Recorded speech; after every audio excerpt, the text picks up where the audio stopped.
मैं तो एक उनके आशीर्वाद के लिए परेशान था। भैया तो मुझे अपना दिल ही दे के चले। 2 बार ट्रक के नीचे आने से वो खड़े थे, सब कमेंट भी कर रहे थे कि सांप पकड़ने वाले हीरो हैं, और कोई आगे नहीं आया। भैया जी उसको अपने जो छड़ी से सांप पकड़ते हैं, उस छड़ी से उसको 2-3 बार आगे खींचे। सांप बहुत ही क्रोध। साथियों, मैं मनोज कुमार, आप देख रहे हैं मीडिया सोर्स न्यूज़। दोस्तों, इस समय हमारी उपस्थित जलालपुर थाना क्षेत्र के अंतर्गत एक ग्राम सभा है हरीपुर चकपाली में। दोस्तों, बीते 3 तारीख को मुरली वाले यहाँ पर एक सांप को बचाने के लिए आए थे, जहाँ पर जाल में सांप फंसा हुआ था और सांप किसी तरह बचाते समय थोड़ी सी चूक होती है और सांप उनके हाथ में बाइट कर लेता है। और दोस्तों, इसमें उनकी स्थिति ये हो जाती है कि मतलब कि जब वहाँ से चलते हैं और उनकी 4 व्हीलर से आए थे सांप बचाने के लिए, 4 व्हीलर नहीं स्टार्ट होता है। उसके बाद वो भागते हुए किसी तरह से रोड पर आते हैं। वहाँ पर कोई एक शख्स जो लेकर के पहुंचते हैं बृहस्पतियाँ के यहाँ, किसी तरह से उनका जान बचता है। मुरली वाले तमाम सांप को और तमाम जानवरों को, तमाम इंसान की सहायता करते हैं, बचाते रहते हैं। उस समय वो इंसान उनके लिए भगवान बन करके आए थे। आइए, हमारे साथ वही आज इंसान है संतोष निषाद जी, उनसे हम बात करते हैं और कैसे कैसे क्या उस समय की घटनाएँ हुई थी, तमाम सारी जानकारी आप तक पहुँचाने का प्रयास करते हैं। दोस्तों, आप देख सकते हैं कि संतोष जी यही हैं और इनकी एक चाउमीन की दुकान है, जिस पर अभी जल्द ही आपको मैं एक चीज़ का खुलासा करने वाला हूं। वीडियो में लास्ट तक बने रहिएगा। संतोष जी का यही काम है, यही काम करते थे। उस दिन भी काम के ही सामान लेने के लिए जौनपुर जाने वाले थे, लेकिन जैसे इनको जानकारी मिली कि मुरली वाले हौसला को सांप काट लिया है और तुरंत अपना काम छोड़ करके भाग करके मुरली वालों को बचाने के लिए जाते हैं। आइए हम इनसे बात करते हैं। बहुत बहुत स्वागत है आपका। धन्यवाद आपका, जो आपको कोटि कोटि नमस्कार कहेंगे कि आप सब जो जितनी भी आप कड़ी धूप ठंडी में और बरसात में मेहनत करते हैं, देश विदेश आप चैनल के माध्यम से सब गरीब हो चाहे अमीर हो, सबकी आप खबर पहुंचाते हैं। आपके लिए मेरे दिल से धन्यवाद हो और थैंक यू कहते हैं हम। थैंक यू तो हम आपको देना चाहेंगे और तमाम सारी जनता आपको थैंक यू देना चाहेगी, क्योंकि आपने एक मुरली वाले को नहीं बचाया, तमाम जानवरों को बचाया है।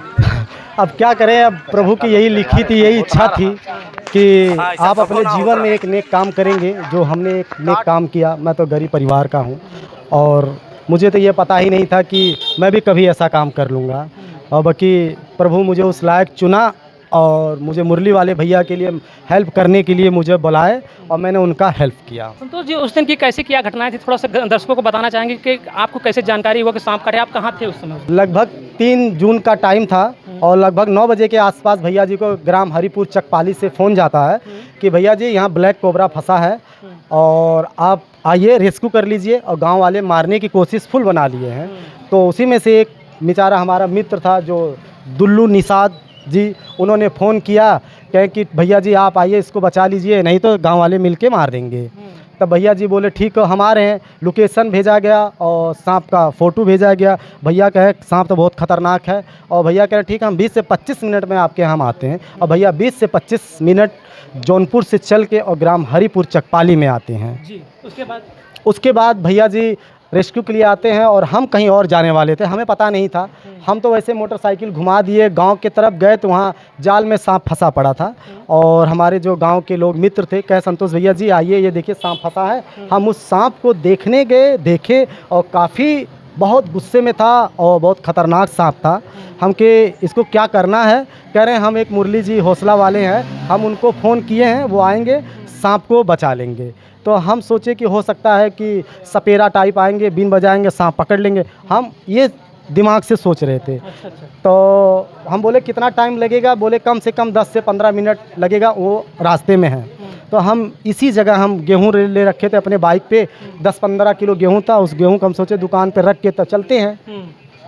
गेहूँ रखे और तब तक इधर से भैया जी की गाड़ी सामने से निकल गई।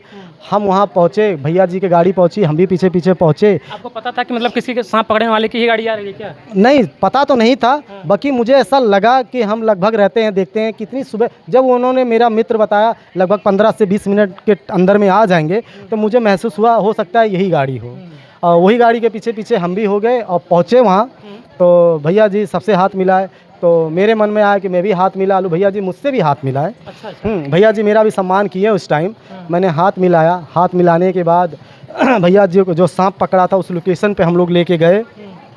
भैया बोले कि जिसको वीडियो बनाना है वो वीडियो बना सकता है, और वीडियो बनाने लगा, हम भी वीडियो बनाए, मौजूद हम भी थे, मैं भी अपना फ़ोन खोला, वीडियो बनाया। और भैया जी उसको अपने जो छड़ी से सांप पकड़ते हैं, उस छड़ी से उसको 2-3 बार आगे खींचे। सांप बहुत ही क्रोधित था और भैया जी देखे, कह रहे हैं बहुत ही ख़तरनाक सांप है। और एक लड़के से कहा गया, वो कैंची लाया, कैंची ले आया, तो भैया जी सोचे इसका जाल हम काट देंगे तो ये पूरा फ्री हो जाएगा, इसको हम आसानी से पकड़ लेंगे। और वही फ्री करने के चक्कर में, और सांप को तो ये पता था कि मैं रात भर पीड़ित हुआ उसमें, क्योंकि काफ़ी समय से बजा हुआ था। काफ़ी समय, रात का ही फंसा था। वो सोचा हो सकता है ये मुझे मारेंगे, वो मौका पाया, भैया जी को बाइट कर लिया। उस जगह पे बाइट कर लिया। बाइट करने के बाद काफ़ी लोग खड़े थे, सब कमेंट भी कर रहे थे कि सांप पकड़ने वाले हीरो हैं, और कोई आगे नहीं आया। भैया जी जब सांप लेके दौड़े और मैं भी पीछे पीछे उनके साथ दौड़ा। जैसे सांप उनको अगर जैसे ही बाइट कर लेता तो वो क्या करते हैं तुरंत वहाँ पे भैया को बाइट किया, तुरंत भैया जी उसको 1 मिनट के कम समय में उसको तुरंत जाल काटे और सांप पकड़े, और उसको भागते हुए अपने कार के पास आए। अपने कार के पास आए तो कार स्टार्ट नहीं हुई। कार जब नहीं स्टार्ट हुई तो हम अपनी बाइक लेके वहाँ मौजूद थे, तो डिसीजन बाइक का लिया गया। मैं भी गया, धक्का मारा दोनों तरफ, आगे पीछे, कार स्टार्ट नहीं हुई। तब उसके बाद हमने डिसीजन लिया कि बाइक से चलते हैं। तो भैया मेरे से सवाल पूछे कि आप BS उपाध्याय देखे? हमने कहा हम BS उपाध्याय देखे हैं। कह रहा गाड़ी में तेल की प्रॉब्लम तो नहीं है? हम कहा तेल की प्रॉब्लम नहीं है।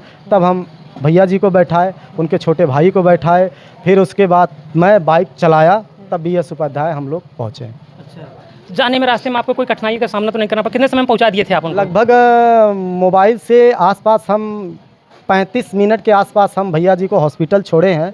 और लगभग यहाँ से जौनपुर की दूरी भी कम से कम 30 के आसपास होगी। और रास्ता सुबह का टाइम था और रेगुलर दिन, बहुत चालू दिन था, और जौनपुर बहुत ही भीड़ भाड़, 11 बजे का टाइम लगभग हो रहा था, बहुत भीड़ भाड़ एरिया थी। और रेलवे क्रॉसिंग भी संजोग से उस दिन फाटक खुला पड़ा था। अच्छा। तो हम बहुत स्पीड से बाइक लेके गए, 2 बार ट्रक के नीचे आने से बच गए। आप जाते समय रास्ते में? जाते समय भैया को लेके जाते टाइम, और जब हम जौनपुर दीवानी कचहरी क्रॉस किए तो वहाँ 4 व्हीलर से मेरी टक्कर हो गई। वो आगे जा रही थी, हमारे पीछे से कंट्रोल नहीं हुई मेरी गाड़ी, तो उनसे टक्कर हो गई। तो भैया जी बोले कि आप संतोष जी थोड़ा गाड़ी आहिस्ते चला लीजिए। हम के भैया आपकी जान तो खतरे में है, रास्ते में क्या कर सकते हैं। कितनी दूर बची रही होगी वहाँ BS उपाध्याय के हॉस्पिटल? कितना दूर बचा रहा? वहाँ से 500 नहीं तो 700 मीटर, 700 से ज़्यादा पड़ी होगी। आधा घंटा लगभग बीत चुका था? आधा घंटा नहीं, आधा घंटा होने वाला था। लगभग मान ही लीजिए कि आधा घंटा हो ही गया होता।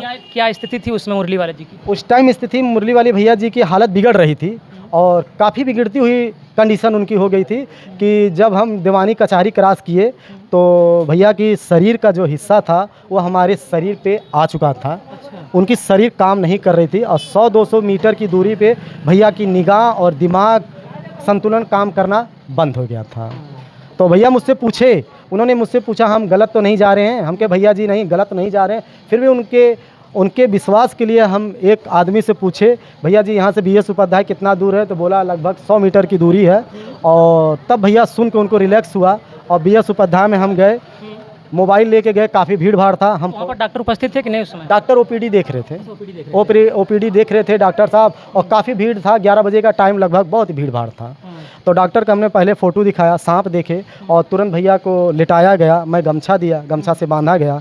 बांधने के बाद तब भैया जी को तुरंत एंटीवेनम डॉक्टर साहब लिखे दवा। मैं गया मेडिसिन लेने के लिए मेडिकल पे, उनसे दवा लिया। मैं बोला भैया जी को सांप काटा है, दवा दे दीजिए। तो भैया जी जब डॉक्टर दवा दिए तो पैसे के लिए कह रहे थे, तो हम कहे ऐसा है कि ज़मानत के तौर पर मेरी मोटरसाइकिल और मेरे पास मोबाइल है, आप रख लीजिए, उसके बाद हम दवा दे के आते हैं, तो जब हम लेंगे तो पैसा देंगे। अपनी गाड़ी की चाबी उनको दे देते हैं और अपनी मोबाइल दे देते हैं। उन जिसको आप जानते थे कि नहीं जानते थे? हम मुरली वाले भैया जी को हम जानते ही नहीं थे, वीडियो भी नहीं देखे थे। दोस्तों देख सकते हैं जिस तरह से लोग कोई किसी के लिए भगवान बनता है, उसके लिए कोई ना कोई भगवान बन जाता है। संतोष जी मुरली वालों को उसमें जान नहीं रहे थे, लेकिन उसके बावजूद इन्होंने अपनी गाड़ी की चाबी रख देते हैं, उसके बाद अपने मोबाइल रख देते हैं कि किसी तरह से आप दवा दीजिए, किसी की जान जाने वाली, किसी तरह उनकी जान बचे। तो उसके आगे फिर क्या हुआ? तब उसके बाद भैया को हम पानी मेडिसिन लेके उपलब्ध कराया। ICU रूम में गए, 4-5 लगभग डॉक्टर लगे पड़े थे, कम से कम 4 से 5 डॉक्टर लगे पड़े थे। उनको फटाफट मशीन शरीर में लगाया गया। मशीन में शरीर लगाने के बाद फिर उसके बाद मैं मेडिसिन दिया, उसको पानी भैया जी को पानी लगा, तो उसी में कम से कम 10 से 11 एंटीवेनम तुरंत उसको पानी में मारा गया। तब वो भैया सो गए, या तो मेरे हिसाब से बेहोश हुए होंगे। तो लगभग 1:30 बजे के आसपास मैं वहाँ से निकला। मुझे अपनी दुकान भी चलाना था, तो मुझे पता ही नहीं था। मैंने सोचा मैं अपना काम कर दिया हूँ, अब जब रिलैक्स हो जाएंगे तो मैं आके फिर देख लूँगा। अच्छा संतोष जी, ये बताइए जैसे कि आप अपनी गाड़ी की चाबी वहाँ पर रख दिए थे और मोबाइल रख दिए, तो वो रख लिया था कि नहीं रख लिया था? वो बेचारा, सब कहते हैं कि डॉक्टर वास्तविकता भगवान का रूप है, वो बेचारा मेरी इस कंडीशन देखते हुए उसने मुझसे कहा कि आप अपनी सामान लेके जाइए, मैं आपसे पैसा बाद में ले लूँगा। आपसे पैसा बाद में ले लो। बाद में ले लूँगा। और ना मुझे डॉक्टर जानता है ना मैं उससे जानता हूँ। मैंने बस यही कहा कि सांप काटा एक इंसान को, उसको हम एडमिट कराने आए हैं। तो उसके बाद आप चले आते हैं घर पर? मैं उसके बाद उनको दवाई ट्रीटमेंट्स कराने के बाद कुछ देर, काफ़ी देर तक रहता हूँ। 11 से लगभग मुझे 1:30 बज जाता है निकलने में। मैं 1:30 बजे के आसपास वहाँ से निकलता हूँ। भैया लोग के जितने चाहने वाले थे, उनके जो साथ में आए थे, उनसे हम कहते हैं भैया जी हम चलें। उन्होंने भैया जी मुझे कहे कि आपका थैंक यू, आपका धन्यवाद जो भैया को इस पोजीशन पे, इस समय पे, कम समय पे पहुंचा दिए। 4 व्हीलर स्टार्ट नहीं हुई। हम जब भैया का ट्रीटमेंट्स कराने लगे उसके बाद 4 व्हीलर के आदमी पहुँचे हैं। उस समय भैया को एंटीवेनम लग चुका था। हाँ। तो जैसे कि आप घर आ जाते हैं तो फिर दोबारा मिलने के प्रयास कब किया आपने उनसे? हम घर आने के बाद मैं अपनी दुकान खोल देता हूँ और मुझे 8 से 9 बजे रात तक मुझे फ़ोन आते हैं। मेरे मित्र एक सूरज निषाद है, वो कहते हैं कि चाचा आप जिसको छोड़े हैं जानते हैं? हम कि नहीं। कह रहे हैं यार वो तो बहुत नामचीन आदमी है, हमके मुझे तो नहीं पता। कह रहे हैं वो भारत का नंबर 1 पे आते हैं सांप पकड़ने में। और मुरली जी हैं, हौसला, बहुत अच्छे इंसान है। तब हम घर पे थे तो पहले उनका चैनल हम मंगाया और चैनल देखे, काफ़ी वीडियो देखे तो हमें दिल से बहुत सुकून मिला। कितने अच्छे हैं, तो शायद ऊपर वाला इनको कुछ होने तो नहीं देगा। और फिर मैंने प्रभु के नाम से मैंने उपवास रखा एक दिन का कि हे प्रभु, ये उपवास आपके लिए रखता हूँ। जिस मरीज़ को मैं पहुँचाया हूँ ये अच्छे से ठीक हो जाएगा। मैं आपके लिए 1 दिन का उपवास रखूँगा। और भैया जब हॉस्पिटल से रिलीज़ होते हैं तो मैं उपवास रख के दूसरे दिन भैया से मिलने जाता हूँ। दोस्तों, आप उस समय कंडीशन ये थी, पूरी जो भारत के लोग थे सब लोग दुआ मांग रहे थे किसी तरह से भगवान मुरली वाले को बच जाएं। कहीं कहीं हवन चल रहा था। भाई साहब ने खुद बताया, संतोष जो उनको जानते नहीं थे उन्होंने उपवास रखा था उनके लिए। उसके बाद फिर से मिलने के लिए आप गए थे वहाँ पर? मैं एक बार हॉस्पिटल में गया जिसका मैं फ़ोटो भी खींच के लाया हूँ, आपको दिखा सकता हूँ। मैं मिल के आया, भैया जी मुझसे एक शब्द कहें कि आपका थैंक यू, धन्यवाद। उस समय होश में आ गए थे? होश में थे। मैं दूसरे दिन गया, भैया जी बोले मैं थैंक यू, धन्यवाद कहता हूँ। और एक सबसे बड़ी बात यह है कि संतोष जी उस दिन काम करने का मुझे मज़ा ही कुछ और आया। हम के भैया आपको मज़ा आया? और मेरे दिल से पूछिए और करोड़ों लोग से पूछिए। मैंने यही सवाल किया कि मैं जान चुका था, मैं लोग करोड़ों लोग से पूछिए, आपकी दुआ सब मांग रहे हैं और आप कह रहे हैं मुझे काम करके मज़ा आया। तो भैया हल्की सी स्माइल दिए मुझे उस दिन। संतोष जी अपना काम करते रहिए। किसी को अगर चाउमीन वाउमीन चाहिए तो खिलाते रहिए, क्योंकि नहीं इधर आते रहिए। मतलब कोई अगर यहाँ पर खाना चाहे, कुछ रखना चाहिए। अच्छा कुछ ठीक है, सामान लेते आइए, लेते। दोस्तों आप देख सकते हैं जो यहाँ पर जिसकी जो है जो मुरली वाले हौसला जो हैं वो तमाम करोड़ों लोगों की जान बचाते हैं। तमाम कितने सांप का जान बचाएं, कितने जानवरों का जान बचाए हैं। उनके लिए भगवान बन करके संतोष जी आ गए थे जो उनकी जान बचाए। इस समय संतोष, आप दोस्तों सोच सकते हैं, संतोष सिर्फ मुरली वाले के जान नहीं बचाए हैं, वो करोड़ों जीव जंतुओं का जान बचाएं, क्योंकि मुरली वाले फिर उसी दुनिया में वापस लौट गए हैं और तमाम जीव जंतुओं को बचा रहे हैं। आइए संतोष जी से थोड़ा सा और बात करने का हम प्रयास करेंगे, क्योंकि जल्द ही इनसे मिलने के लिए इनके घर पर आए थे और तमाम इनको सम्मानित किए थे। यही जानकारी मैं आपको बताने वाला था। आइए किस तरह से इनको सम्मानित किए थे, क्या क्या इनको दिए थे, क्या इनका हाल चाल लिए और क्या ये काम कर रहे थे, इनके सिचुएशन में, इनकी स्थिति में क्या परिवर्तन आई। इस समय जो है संतोष का यही दुकान है चाउमीन का, यहाँ पर अपना दुकान लगाते हैं। मुरली जी आए थे और कुछ इनके दुकान में कुछ परिवर्तन करने के लिए बोल कर गए। इनको सम्मानित, ये लोग इनके घर पर आकर के इनको सम्मानित भी किए थे। क्या क्या किए थे मुरली वाले आपके घर पर आकर के? मुरली वाले भैया मेरे घर आए और मैंने मंच का और टेंट का व्यवस्था किया था। और भैया जी मुझे बहुत बहुत जो उम्मीद नहीं थी उतना सम्मान दिए। मैं तो एक उनके आशीर्वाद के लिए परेशान था। भैया तो मुझे अपना दिल ही दे के चले गए उस दिन। क्या क्या उसमें आए थे मुरली? कितने लोग आए थे वो लोग? लगभग उस दिन भैया 2 गाड़ी से अपने टाटा हैरियर से आए थे और ब्रेजा कार थी, ब्रेजा कार थी। और उसके बाद जितने भी जौनपुर के मीडिया वाले थे, सारे मीडिया वाले आए थे। जितने यूट्यूबर थे, चैनल यूट्यूबर वाले भी सब आए थे। और भैया ने संदेश भी दिया था कि हम संतोष जी के निषाद के घर जा रहे हैं, 4 बजे शाम को पहुंचेंगे। और जो जो मैसेज देखा और जो जो उनका एडवाइस देखा, सब लोग भैया जी आए थे। और व्यवस्था तो शायद इतनी गजब की थी कि ऐसा भव्य स्वागत हमने मोबाइल पे भी तो नहीं देखा, बाकी मुझे लगा कि ऐसा भव्य स्वागत हम पहली बार पाए हैं। और सबके लिए ये भव्य स्वागत हो सकता है, मगर एक दूसरे की हेल्प करें और एक दूसरे की हेल्प करने से जो सुकून मिलेगा, जो हम पाए हैं, वो हर इंसान भी पा सकता है।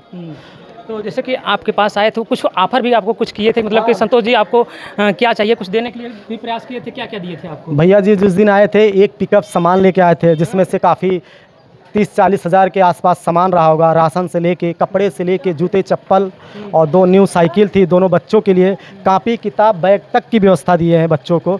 कुरकुरे बिस्कुट मिठाई तो मेरे हिसाब से 30-40 किलो रही होगी, जो सबको वहीं बंटवा दिया गया। और उसके बाद भैया 1,11,000 की जो राशि है प्रसाद के नाम पे और शुभ मुझे दे रहे थे, और भैया जी थाली में सजा के दे रहे थे। तो फिर भी मैं लेने की कोशिश नहीं किया हूँ वहाँ पे, कि मैंने कहा भैया जी जान के बदले तो मैं ये नहीं ले सकता, बाकी आप बच गए, मेरे लिए यही खुशी है। फिर भी भैया ने बहुत कोशिश किया, तो उनका मान सम्मान हमने ग्रहण किया।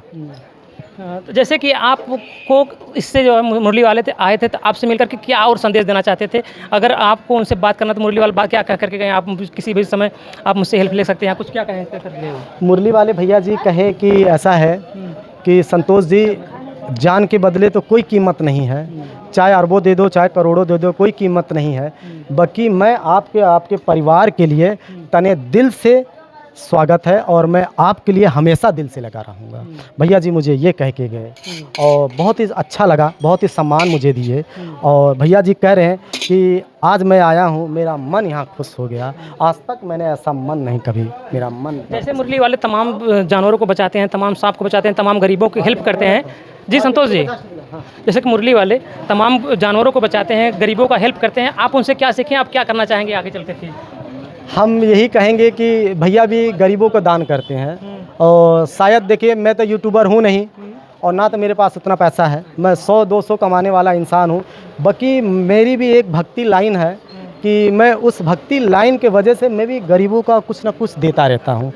कहीं भी मार्केट गया, कोई ऐसे बच्चे जो दिख जाते हैं तो कुछ खिला देता हूँ, कुछ पैसे दे देता हूँ। कितने लोगों का मेरे घर पे रात बिरात या दिन कभी कहते हैं संतोष भाई 500 दे दीजिए, 200 दे दीजिए, तो हम उसको दे तो देते हैं, अब वो जो उसके पास जब होगा वो तभी मुझे देगा। मुरली की कोशिश भी हम जल्दी नहीं करते। जैसे कि आप मुरली वाले को क्या संदेश देना, उनसे क्या कहना चाहेंगे? तो संदेश यही देना चाहेंगे कि आपको जिस समय मैं मिला हूँ, आप जितनी अच्छी हेल्प करते हैं गरीबों का और बेजुबान सांपों की मदद करते हैं, आपको मेरी तरफ से और पूरे जितने करोड़ 2 करोड़ वासी हैं सब आपको आशीर्वाद दें। और आपके लिए मेरा यही संदेश है कि आप जल्दी पृथ्वी से जा नहीं पाएंगे, और आपने कहीं भी मेरे निगाह से आपने कहीं गलत काम नहीं किया है, और आप इतना नेक इंसान हैं। मेरे जैसे आप दूर दूर जाते हैं बिना पैसे के अपनी गाड़ी अपनी टीम खर्च करके सांप बचा के उसको छोड़ते हैं, किसी का घर काट लेता है, उसके पास जो भी पैसा होता है उपलब्ध कराते हैं। तो भैया के लिए मैं यही धन्यवाद कहूँगा कि भैया जहाँ भी रहें, जैसे भी रहें, मस्त रहें, हंसते रहें, और गरीबों की मदद अच्छे से अच्छे करते रहें। ठीक है दोस्तों, आप देख सकते हैं बैनर लगा हुआ है पीछे, इसमें जो लिखा है बेजुबानों के मसीहा श्री मुरली वाले हौसला जी का हरिपुर चकपाली में हार्दिक स्वागत एवं अभिनंदन। यहाँ पर बैनर लगा दिया है, संतोष का सामने दुकान है। आप अभी तो देख ही लिए थे मतलब कि क्या कार्य करते हैं। दोस्तों इस पर आपके क्या विचार हैं, अपना विचार कमेंट बॉक्स में जरूर दीजिएगा। तब तक फिर मिलते हैं दूसरी खबरों के साथ। धन्यवाद।